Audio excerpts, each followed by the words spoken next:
As a kid, I remember carrots, lettuce, and onions. My father died when he was 39, so my mom had a real challenge to keep the farm running. That's how I spent my summers, on my hands and knees. It was rough. I mean, we had no help. It was just my mom and us kids. But all of a sudden, growing onions was no longer kids on their hands and knees, hoping to get the crop in before they went back to school in September. And there started the need for bringing in labor from the outside. We've had to rely more heavily on outside labor. Many of them are migrant farm workers from Texas crossing the border, but they also had a crew of about Filipinos, and then they have farm workers from other nations, from other Central American countries. I think that any farmer has gratitude for any kind of help that he can get today. Right. If that workforce wasn't here today, things wouldn't be getting done. When you talk about taking care of your workers, one of the things you have to do, take care of their children, and that gets into farm labor housing, and that also gets into their health. The reason why we had mainly clinics at night is because the people were on the fields, and they weren't going to come in during the day. The difference between a migrant health center and a traditional health center is that we're able to go out into the community and offer services directly in the camps, the packing houses. Having the summer program that they have now at the Pine Island School is a great opportunity for the kids to socialize with each other. My parents, they always go to work, but when they do, I always go to homework club. To gain some skills with the writing and the reading. They help me communicate more because I used to be shy. I still am a little bit. I mean, everyone wants their children to come up better than, hopefully easier than whatever it is that they experience. Having something to do during the day, which is really important while their parents are on the black dirt or in the packing houses. The mothers were out there too. Some of the children were out there too, at age 12 or younger. The migrants that came over were really hard workers, and they still are. And you have to have a lot of respect for that, and we do anyway.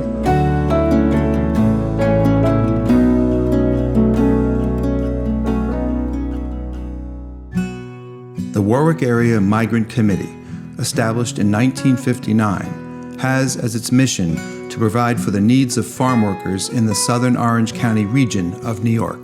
Known also as WAMC, it is focused on serving both farm workers and their families, offering programs such as physical and mental health, child care and education, personal support, and alcohol abuse prevention. I'm fourth generation family farmer. This is the second largest collection of muck soil in the United States, referred to colloquially as black dirt. Every family, especially in the Florida area, every family had black dirt.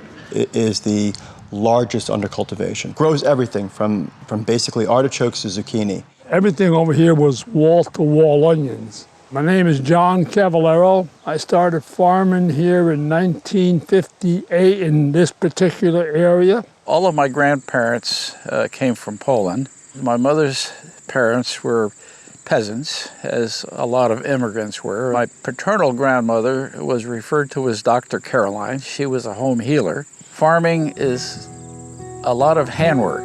Onions were done by hand. You picked a handful of onions and you held it up and you topped the onions off into a crate.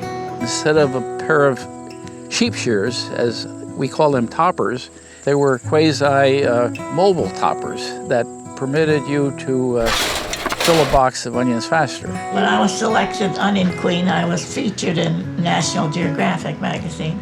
All the girls who were in the pageant had to work in the black dirt.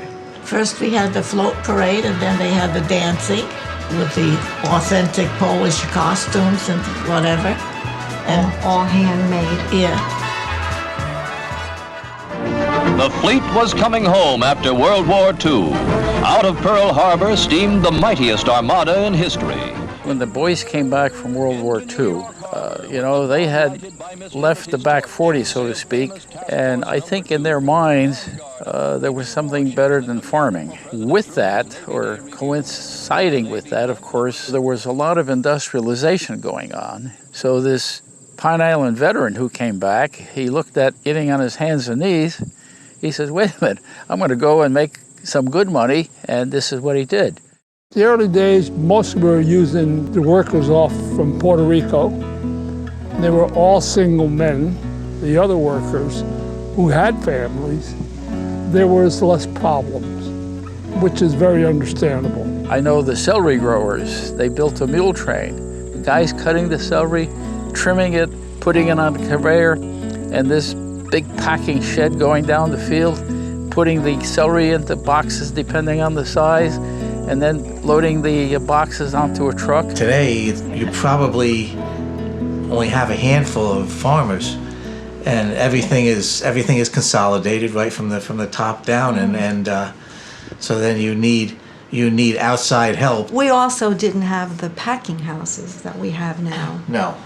And that's where a lot of the farm workers work year-round. WAMC, Warwick Area Migrant Committee, was established in 1959, and it was established by local people who were interested in making life better for farm workers and their families, including the Orange County Council of Churches, the local farmers, local healthcare professionals. The Alamo was very helpful in a lot of different ways. They would try to get you, the workers, to work on your farm. If you needed doctor services and so forth, they made that available. In the early 1960s, we had so many seasonal workers here. The formation of a community organization was prompted by the need to safeguard the migrants. My grandmother, oh my God, was she strict. At that time, we only had one worker. And she came up to me and she said to me, you got a good worker? I said, yeah. She says, how come you don't take care of him better? I said, what do you mean? She says, I'll show you. She grabbed me by my ear like this. These earlobes, sometimes I think one is bigger than the other. That's what she used to pull me on, even as a little kid. And she walked me across the yard. Come here, she says, I want to show you something. She said, that guy lives here? I says, yeah. She says, how's he wash his clothes? I said, I don't know. How's he clean himself? She said, let me tell you something. The next time I come down here, you better have a shower, and you better have some kind of a machine for him to wash his clothes. They used to have everybody else who didn't have washing machines come down and wash their clothes. A washing machine wouldn't last you a year. They ran right around the clock. Each family had its own unit. School buses used to come and pick up the kids right there in the front yard. The camps at that time, they would be 7, 14 long. The kitchen, where they can sit and eat. Then there would be a bedroom or two, depending on the size of the family. Sometimes you had multiple families living in the same area. Our Puerto Rican men that worked for Gerda did not bring their families. One of the men would cook. He would charge them a few dollars, and he would have their food ready when they came in. It was all lined up. I would go into the camp and the long table. Here's my labor camp. Interesting, I built it in 2012. I've got 4 units, 2 people to a unit. As it turns out, I don't have that many people, so they each have their own. This camp was designed by an architect to ensure that we complied with HUD requirements. When they were leaving October into November, they would go home dressed because they felt that when they were on traveling that they should look their part. WAMC helped to organize a lot of activities, including literacy classes, sewing classes, auto mechanics, farm equipment. All of these things were really important, not just for the skills they gave, but for this bigger connection to the community of Warwick. Some of the men, they don't have families. They just go and spend the day over there. If you have problems or anything, they kind of talk to you about it. When I was a little girl, we came to this country, we had no food, no clothing, no nothing, and my mom got a lot of benefits from here. A lot of people I see that they don't have clothes, they just go there and get clothes. And it's like a whole family there. WAMC is vital to the farmers in this area. The community had to take care of its workers. They need the help. The Migrant Health Center started in 1966. They had a room off of St. Anthony Hospital, emergency room. They had an office off of there. That's where it started. When I came to the clinic, it was on Gerda Lane. It used to be Gerda's office. That became a clinic. My boss's name was Valerie Mays. I'm standing in front of what was known as the Labor Clinic.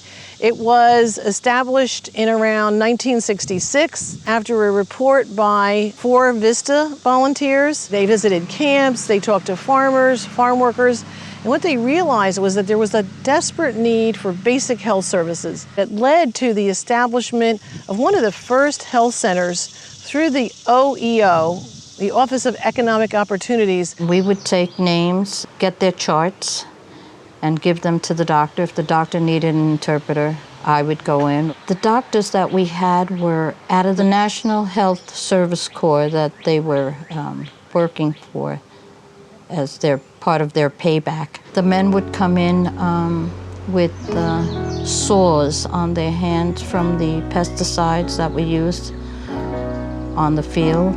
And of course our women who were pregnant and the children. In the 1960s, we saw a change from people from the South to some more folks from Puerto Rico, some people from the Philippines, Haiti, and also then later the Mexican-American farm workers. This was an asset. The farmers were wonderful. Some of them would even bring them themselves if they thought they were quite ill. I bought this building in 1989. And then I raised hundreds of thousands of dollars to repair the roof, repair the stucco, the driveway. The Alamo had a great variety of different programs, many of which you still have. Everything from adult education, manpower programs, mental health programs, emphasis on alcoholism. I built a medical clinic here. I felt that we needed a health center to be located right next to this building to centralize services, to minimize transportation. As a result of that, centralized service, medical services there and social services here, so that was much better for the farm workers. A lot of them could walk to the clinic without having to be driven there because the camps are all around here. With the Warwick Area Migrant Committee, I've seen the health of people grow better. They all had their own home remedies, a lot of them, but if they didn't have insurance or something, they could come here. And at one time, I think there was a nominal fee of 50 cents or $1. I now see grandchildren of the young ones that we took care of. I started a recreation program with migrant children. I used to go to the field in the black there and fly these gigantic kites. I have 20-foot kites, taught them how to fly. And they really enjoy that, you know. Generally, most of the migrants would leave, you know, in the fall after the crops were done. Some of the crews that came are very specialized, like people who harvested celery and lettuce, usually Filipino crews. We have a lot of apple orchards around the area too, and there's certain crews that pick apples and other crews that they don't allow to pick apples because they don't know how to pick apples the right way. And then more and more as time went on, people tried to stay longer, some of them working in the local packing houses and that sort of thing, and others seeking employment out in the community. And we helped some of them transition over into regular jobs. They would have gatherings up there at the Alamo, and they would go up there on special occasions. First of all, they're gathering, friendship, families, whatever. They would learn different things here. They had books, English as a second language for a lot of them, and I feel that they bettered their lives for it. If you don't have workers who are healthy and happy and doing well, then they're not going to, first off, they're not going to do well in general, which is the primary thing, and then secondly, they're not going to be very good employees. For many years, WAMC programs were held at the Alamo Community Center, which also included health services in the adjacent health clinic. In 2011, HRH Care assumed operation of the Alamo Community Center and all of the outreach work needed for its many essential programs. In HRH Care, the context of our patients, we are looking to empower, partner, take charge of your chronic disease. Let me help you. We have a field trip to the Alamo Community Center. The staff come and talk about their why, what has brought them to the healthcare field, maybe what's brought them to HRH Care. This is very much a part of our history in that over 25 years ago, we provided services for the farm workers at the site. They're able to go to the health center, go on a farm tour. We negotiate with people in the area. It's a very generous community. So we'll call you up and we'll say, hey, can you see us at the Medicaid rate?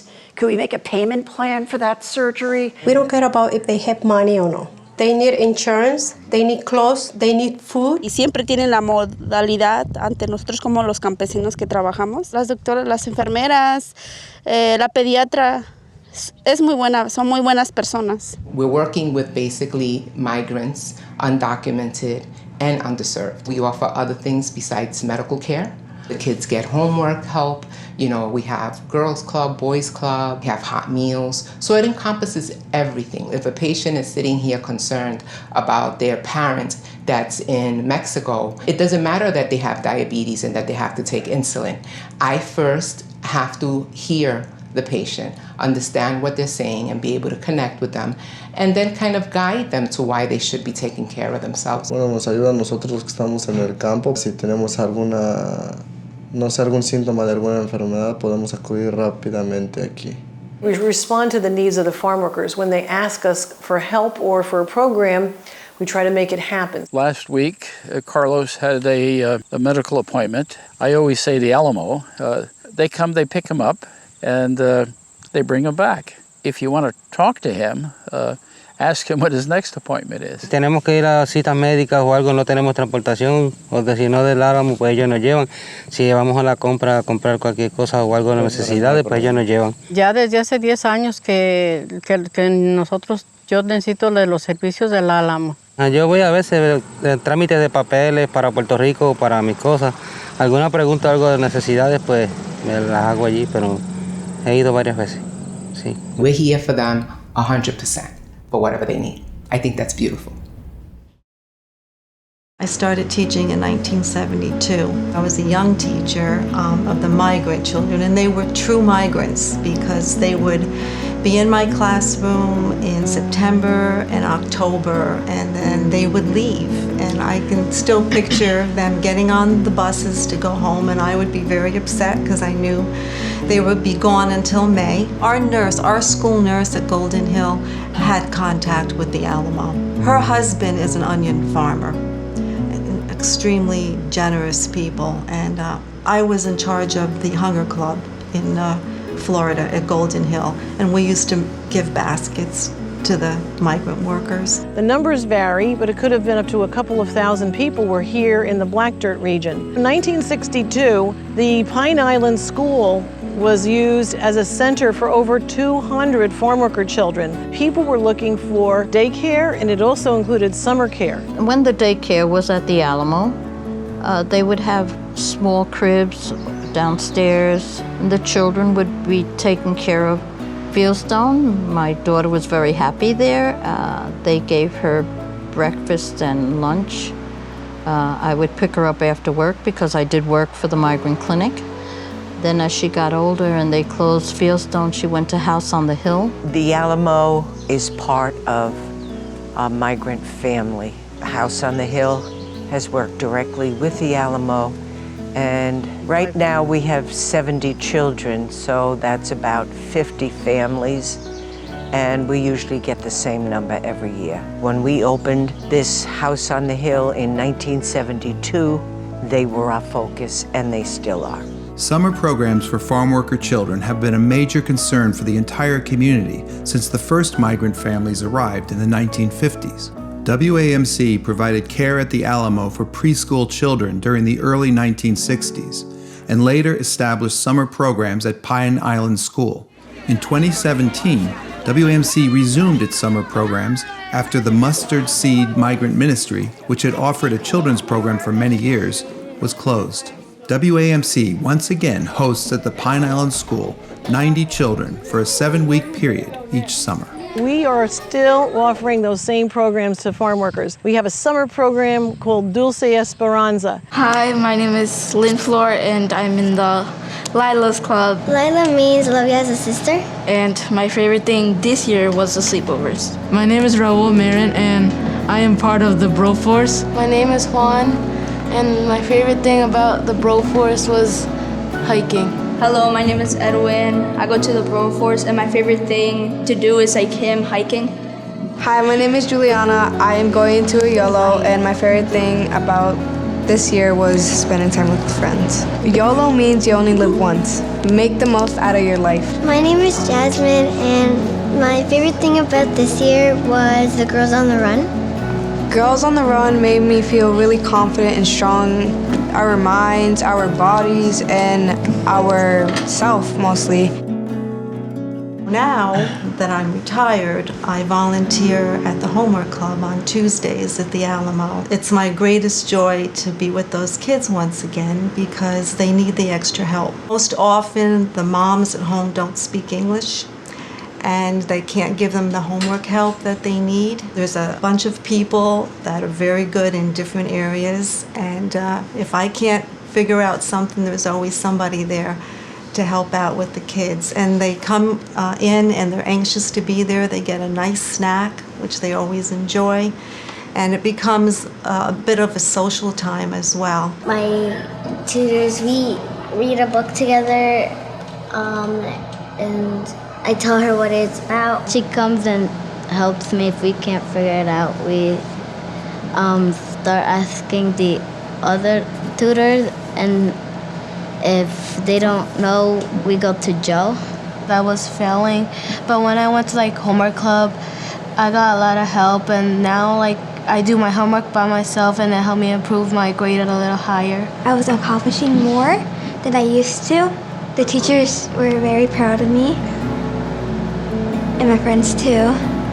Dulce Esperanza is Sweet Hope, and that's what the parents have named our program. When you think about WAMC establishing the very first health center in this area, but also one of the first in the country to serve farm workers, and then all the other programs that were initiated back in the early 60s. WAMC remains strong today after 60 years.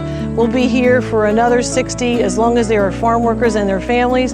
We'll be here to serve those folks. The migrant farm workers doing the grueling work that allow us to eat. Every time you sit at your table, or in a restaurant, and you order a salad, somebody's mother, brother, sister, child touched it.